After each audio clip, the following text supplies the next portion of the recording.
नमस्कार.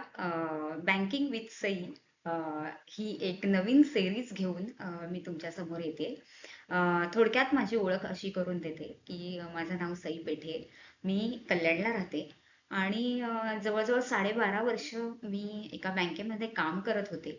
आणि माझं काम हे कस्टमर सर्व्हिस आणि कस्टमर ओरिएंटेड होतं. तर त्या दृष्टिकोनातून मी असा विचार केला की अ, मला यातला एक्सपिरियन्स आहे की कस्टमरला काय सर्व्हिस द्यायची आहे, त्यांच्या काय रिक्वायरमेंट्स असतात, कोणती कामं घेऊन कस्टमर्स बँकेमध्ये येतात.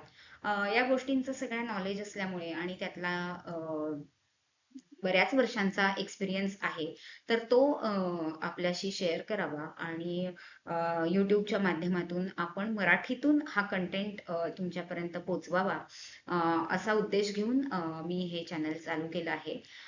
तर तुमचं आजच्या पहिल्या एपिसोडमध्ये चॅनलच्या सगळ्यांचं स्वागत. आजचा एपिसोड असणार आहे क्लेमच्या संदर्भात. तर क्लेम हा विषय अशासाठी निवडलाय की आपल्याला जेव्हा बँकेकडून काही गोष्टींची पूर्तता करून घ्यायची असते किंवा बँकेकडे आपल्याला काही मागणी करायची असेल, तर त्याला क्लेम असं आपण म्हणतो.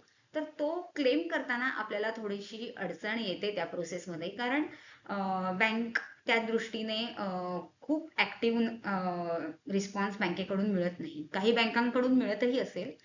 मी असं एक हे जनरल स्टेटमेंट करत नाहीये. पण क्लेम जेव्हा करतो तेव्हा थोडंसं बँकेची प्रोसेस स्लो असते.